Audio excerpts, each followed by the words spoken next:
नमस्कार दोस्तों I don't know आप में से कितने लोगों को पता है बट 24 अगस्त से सरकार ने लिमिट लगा दी है सिम कार्ड के ऊपर। वैसे तो अगर आप देखोगे तो ये नियम काफी पहले से है, लेकिन यहाँ पर अब इसको स्ट्रिक्टली फॉलो किया जाएगा। आप देख सकते हो खबर, government limits number of SIM cards you can have, new rules effective from अगस्त 24। इसको थोड़ा सा हम डिटेल में देखेंगे।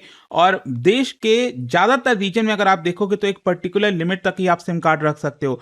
फिर बाकी के कुछ एरियाज हैं, चाहे वो जम्मू कश्मीर हो गया, नॉर्थ ईस्ट हो गया, उनके लिए कुछ अलग नंबर्स हैं। सरकार ऐसा क्यों कर रही है, इससे क्या फायदा होगा? और अगर आपके पास ज्यादा सिम कार्ड है और कहीं आप सब जानते हैं आज के डेट में साइबर फ्रॉड में गलत तरीके से सिम कार्ड निकाले जाते हैं आपके नंबर पर, तो वो सारी चीजों को हम डिस्कस करेंगे। चलिए शुरुआत करते हैं, लेकिन उससे पहले आप सबको बता दूं, स्टडी आईक्यू पर आपको यूपीएससी ईपीएफओ का जो बैच है वो मिल जाएगा। आप सब जानते हैं इस बार एपीएफसी की 80 वैकेंसीज आई हैं, और जो भी बच्चे यूपीएससी या फिर किसी और कॉम्पिटिटिव एग्जाम्स की तैयारी करते हैं डेफिनेटली इसको एक ऑल्टरनेटिव की तरह देखते हैं, क्योंकि यहां पर ग्रेड ए की पोस्ट होती है। आप इसको अवेल कर सकते हो, और यहां पर पूरा का पूरा जो बैच है जिसमें पूरा सिलेबस आपको कंप्लीट कराया जाएगा, जिसमें मॉक टेस्ट, डाउट सेशन सब कुछ इंक्लूडेड है।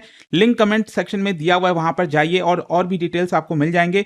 यूज करिए कोड अंकित लाइव मैक्सिमम डिस्काउंट के लिए। अगर आपको कोई डाउट है, प्रॉब्लम है बैच को लेकर, ये फोन नंबर भी दिया हुआ है, इस पर कॉल कर सकते हैं। चलिए शुरुआत करते हैं। सबसे पहले देखते हैं कि एग्जैक्टली क्या बदला हुआ है। देखिए, डिपार्टमेंट ऑफ टेलीकम्युनिकेशन ने डायरेक्शन दिया है देश के सभी टेलीकॉम ऑपरेटर्स को। टेलीकॉम ऑपरेटर्स का मतलब जैसे एयरटेल हो गया, जियो हो गया, वोडाफोन आइडिया हो गया, तो उनको यह कहा है कि आप इंश्योर करिए कि एक पर्सन के पास परमिटेड नंबर से ज्यादा मोबाइल कनेक्शन नहीं होने चाहिए। मतलब अगर सरकार कह रही है कि 10 नंबर हो, 20 नंबर हो, तो उससे ज्यादा नहीं होना चाहिए। तो यहां पर एक चीज समझिएगा, सरकार कोई नया नियम लेकर नहीं आई है। बेसिकली यहां पर जो नियम है वो पहले से था, अब सरकार इसको बहुत ही स्ट्रिक्ट तरीके से इंप्लीमेंट कर रही है। अभी तक प्रॉब्लम क्या था ना, कि हमारे पास वो मैकेनिज्म नहीं था, वो प्लेटफॉर्म नहीं था जिसको इंप्लीमेंट किया जाए। जैसे मान लो अगर कोई पर्सन है वो वोडाफोन आइडिया का खूब सारा सिम ले लेगा, फिर अलग से जियो का ले लेगा। अब कैसे पता चलेगा जियो वाले को कि यहां पर इसके पास ऑलरेडी पहले से दूसरे कंपनी का सिम है? सो दैट इज वाई इसमें अभी बहुत प्रॉब्लम आ रही थी लागू करने में। लेकिन अब इन सारी चीजों को सुलझाया गया है, और आप देख सकते हो 17 अगस्त को ही डिपार्टमेंट ऑफ टेलीकम्युनिकेशन ने जितने भी टेलीकॉम सर्विस प्रोवाइडर्स हैं उनको निर्देश दिया कि 24 अगस्त से ये जो पूरा मैकेनिज्म है वो स्टार्ट हो जाना चाहिए। अच्छा, यहां पर अगर मैं आपको बताऊं कि कितना सिम कार्ड आप रख सकते हो, देखो देश के ज्यादातर हिस्से में एक पर्सन 9 मोबाइल कनेक्शन रख सकता है। 9 मतलब आप चाहे वोडाफोन आइडिया का, जियो का, एयरटेल का, बीएसएनएल का, जो भी आप सिम कार्ड रख रहे हो, मैक्सिमम आप 9 ही रख सकते हो। अब ये मत कहना कि एयरटेल का 9 रख लेंगे, जियो का 9 रख लेंगे, नहीं, टोटल की हम बात कर रहे हैं यहां पर, उससे 9 से ज्यादा नहीं होना चाहिए। अच्छा, देश के और भी कई हिस्से हैं जैसे Jammu Kashmir, Assam, north eastern states, वहां पर 6 तक ही लिमिट रखी गई है। तो अगेन यहां पर ध्यान रखिएगा कि जो मैंने आपको बताया कि ये पूरा टेलीकॉम ऑपरेटर्स अक्रॉस ये लिमिट लगाई गई है। इंडिविजुअल जो ऑपरेटर्स हैं उनके ऊपर लिमिट नहीं है। मतलब आपके पास कुल मिलाकर जो मोबाइल कनेक्शन है वो 9 से ज्यादा नहीं होने चाहिए आपके नाम पर। अच्छा, सवाल ये आता है कि गवर्नमेंट जो है वो नंबर ऑफ सिम कार्ड्स को लेकर इतना केयर क्यों कर रही है, क्यों इतना फोकस कर रही है? भाई हमारी जिंदगी है, कई लोग कह सकते हैं कि हमारे पास राइट्स है, हम जितना कनेक्शन लेना चाहें ले सकते हैं। देखो अल्टीमेटली आप समझिए, अब ये डिजिटल फ्रॉड का जमाना आ गया है। टेलीकॉम सिक्योरिटी एक बहुत बड़ा इशू बन चुका है, और मोबाइल नंबर के थ्रू आप सब जानते हैं आज के डेट में बैंक अकाउंट्स लिंक्ड हैं, यूपीआई लिंक्ड है, आधार लिंक्ड सर्विसेज हैं, OTP authentication, social media accounts, कितनी सारी चीजें। मतलब आई डोंट थिंक कि कोई भी ऐसा चीज होगा जो मोबाइल नंबर से अब लिंक ना हो। तो यहां पर क्या है ना, बड़े संख्या में अगर मोबाइल कनेक्शन होते हैं तो खतरा ज्यादा होता है फ्रॉड के। तो जैसे फॉर एग्जांपल साइबर फ्रॉड हो गया, जो फ्रॉडस्टर्स हैं वो क्या करेंगे, बड़े आसानी से बहुत सारा सिम कार्ड अपने नाम पे या फिर किसी और के नाम पर निकाल लेंगे, जिससे OTP interception, fake customer care scam अक्सर आते रहते होंगे ना, आपके पास भी फोन आते रहते होंगे कि मैं ये बोल रहा हूँ, वो बोल रहा हूँ, मैं पुलिस से बोल रहा हूँ, ये पैसे ट्रांसफर कर दो। तो कहीं ना कहीं इन सारी चीजों को रोकना जरूरी है। फिर दूसरा क्या, आइडेंटिटी मिसयूज। कई बार क्या होता है कि आप ही के नाम पर, जैसे आपने कहीं पर अपना आईडी सबमिट किया होटल में या फिर कहीं और पर भी, तो आपने देखा होगा कई बार इस तरह के स्कैम्स आ रहे हैं कि वहां से आपका आईडी ले लिया जाता है और उसके नाम पर जो सिम कार्ड है इशू करा दिए जाते हैं। तो जो जेन्युइन पर्सन है उसको पता भी नहीं है, तो कहीं ना कहीं उस मामले को सुलझाने के लिए सरकार कर रही है। फिर criminal network, large number of anonymous जो रजिस्टर्ड कनेक्शन है वो भी देखने को मिले हैं। तो यहाँ पर जो पर्सन इन्वॉल्व है इन इलीगल एक्टिविटी में, वो क्या करेगा, वो आसानी से एक नंबर यूज करेगा, उसको फेंक देगा, फिर दूसरा यूज करेगा, उसको फेंक देगा। तो इन सबको सरकार रोकने की कोशिश कर रही है। अब सवाल ये है कि ये इंप्लीमेंट कैसे होगा। मतलब जैसे मान लो अगर आप एयरटेल के पास जाओगे और कहोगे कि भाई देखो मेरे पास तो एक ही एयरटेल का नंबर है, आप मुझे दूसरा दे दीजिए। अब एयरटेल वाले को थोड़ी पता है कि आपने जियो से कितना लिया है और बीएसएनएल से कितना लिया है, राइट। तो यहां पर अब रोल आ जाता है डिजिटल इंटेलिजेंस प्लेटफॉर्म का। मतलब ये एक टेक्नोलॉजिकल कंपोनेंट है जो इस पूरे रूल को इंप्लीमेंट करेगा। डिपार्टमेंट ऑफ टेलीकम्युनिकेशन के द्वारा इसको लॉन्च किया गया है। और बेसिकली इसमें क्या होगा ना, सब ऑपरेटर्स को इंटीग्रेट कर दिया जाएगा। मतलब मान लीजिए आप एयरटेल के पास जाओगे तो एयरटेल अपने सिस्टम में चेक करके, इस प्लेटफॉर्म के थ्रू चेक करके देख सकेगा कि क्या आपने पहले जियो से या फिर कहीं और से मोबाइल कनेक्शन तो नहीं ले रखा है। अगर ले रखा है, आपके पास 9 से ज्यादा ऑलरेडी हैं, तो आपको ये नया सिम नहीं दिया जाएगा। अच्छा, सवाल यह है कि जब आप नए सिम के लिए अप्लाई करने जाओगे तो क्या क्या चीजें होंगी।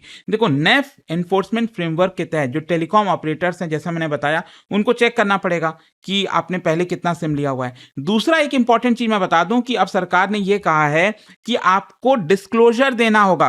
अब आप नए सिम लेने जाओगे तो आपको एक फॉर्म में भरना होगा, खुद लिखना होगा कि पहले के आपके कितने कनेक्शन हैं। मतलब जैसे मान लो आप एयरटेल के पास गए कनेक्शन लेने, तो एयरटेल के पास जाओगे तो वहां पर एक फॉर्म फिल करना होगा जहां पर आपको बताना होगा कि पहले आपके पास जियो के कितने नंबर्स हैं, वोडाफोन आइडिया के कितने नंबर्स हैं, बीएसएनएल के कितने नंबर्स हैं। उस हिसाब से आपको पहले खुद डिस्क्लोजर देना होगा। तो ये भी नया नियम यहां पर आ चुका है। अच्छा, सवाल ये है कि ये इतना सिग्निफिकेंट क्यों है, क्योंकि अभी देखो फोटो बेस्ड आइडेंटिफिकेशन फीचर ये भी सरकार ला रही है। इसमें क्या होगा ना, 23 अगस्त से सरकार ने अपने प्लेटफॉर्म पर एक चीज लॉन्च की है, जैसे जितने भी टेलीकॉम ऑपरेटर्स हैं उनको अब दिखने लगेगा कि इतने लोगों के पास ये पर्सन ऐसा है जिसके पास ऑलरेडी 9 सिम हो चुके हैं। तो यहाँ पर जो टेलीकॉम ऑपरेटर्स हैं वो पहले से सावधान हो जाएंगे कि अगर ये पर्सन आता है तो इसको ये जो सिम है वो एक्स्ट्रा प्रोवाइड नहीं करना है। अच्छा, अब सवाल ये है कि जैसे मान लो आपके पास अभी 11 सिम है, ठीक है, 10 सिम है, 9 से ज्यादा है, तो क्या रातों रात आपका कनेक्शन कट जाएगा? अभी ऐसा नहीं है। देखो, बेसिकली सरकार का अभी मेन मकसद यह है कि आप एडिशनल कनेक्शन ना ले सको। हो सकता है आपके पास पहले 10 या 12 सिम होंगे और वो जेन्युइन कनेक्शन भी हो सकता है। मैं ये नहीं कर रहा हूं कि वो फ्रॉड तरीके से किया गया होगा। हो सकता है आप अपने शायद बिजनेस पर्पस के लिए, आपका छोटा मोटा कोई बिजनेस होगा तो वहां पर अपने एम्प्लॉयज को या फिर ऑफिस पर्पस के लिए आपने कई सारे सिम कार्ड अपने नाम पे ले लिए होंगे।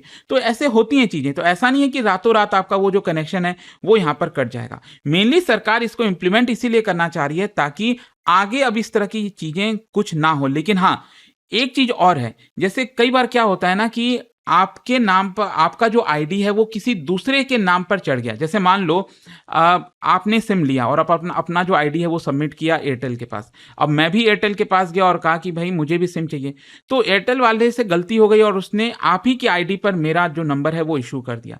तो इस तरह की कई बार चीजें होती हैं। तो यहां पर सरकार ने इंटरनल मैकेनिज्म तैयार किया है। उनका ये कहना है कि एक दिन के लिए ये जो कनेक्शन है, इस तरह के जो कनेक्शन है वो डिस्कनेक्ट हो जाएंगे ताकि जिस पर्सन के नाम पर वो है कनेक्शन उसको ट्रांसफर किया जा सके।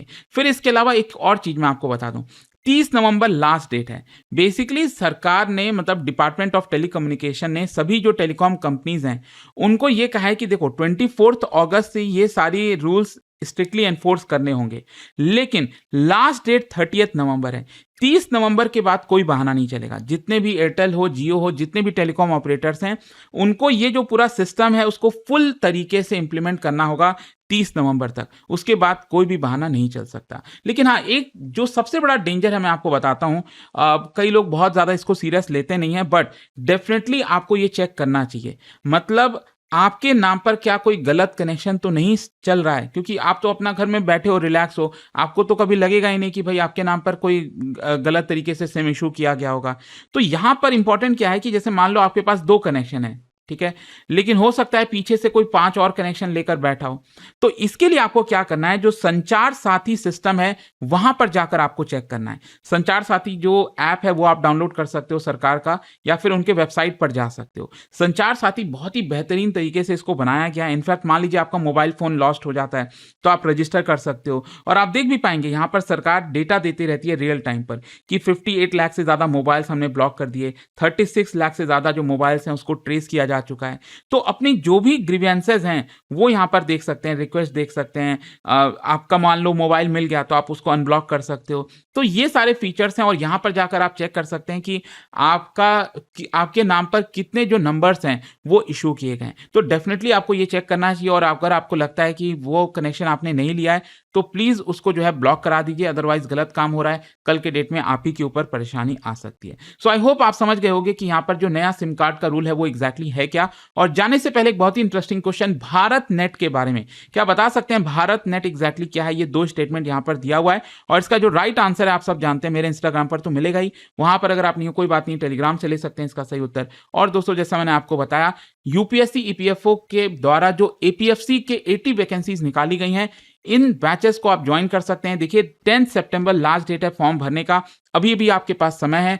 अगर आप यूपीएससी या फिर किसी भी एग्जाम की तैयारी कर रहे हैं, ये बहुत ही अच्छा ऑल्टरनेटिव है। मैं हर बार कहता हूं यहाँ पर ग्रेड ए की पोस्ट मिलती है, जैसे यहाँ पर जो आपको पोजीशन मिलेगी it is almost equivalent to जो यूपीएससी एग्जाम देकर आप आईआरएस बनते हो, Indian revenue service.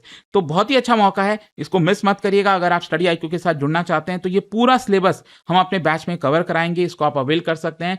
10 mock test के साथ साथ डाउट सेशन, बहुत सारी चीजें हैं इसके अंदर, पूरा कंप्लीट आपको कवरेज मिल जाएगा। एंड यूज करिए कोड अंकित लाइव, और साथ ही साथ ये फोन नंबर है, कोई डाउट है प्रॉब्लम है तो इस नंबर पर कॉल कर सकते हैं, मेरी टीम आपको गाइड कर दे। स्टडी IQ IAS, आपका सिलेक्शन हमारा मिशन।